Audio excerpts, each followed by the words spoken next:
الہنا۔ کفار کی شکست اور مسلمانوں کے لیے مدد کی دعا۔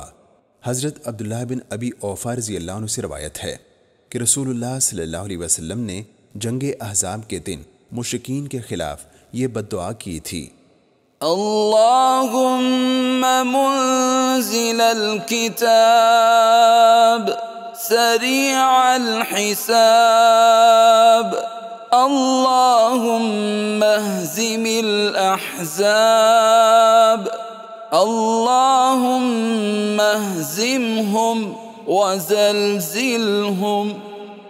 اے اللہ کتاب کو نازل کرنے والے، جلد حساب لینے والے، اے اللہ ان کافر لشکروں کو شکست دے، انہیں ہزیمت سے دوچار کر دے اور ان کے پاؤں میدان سے اکھاڑ دے۔ فاہدنا سبل السلام۔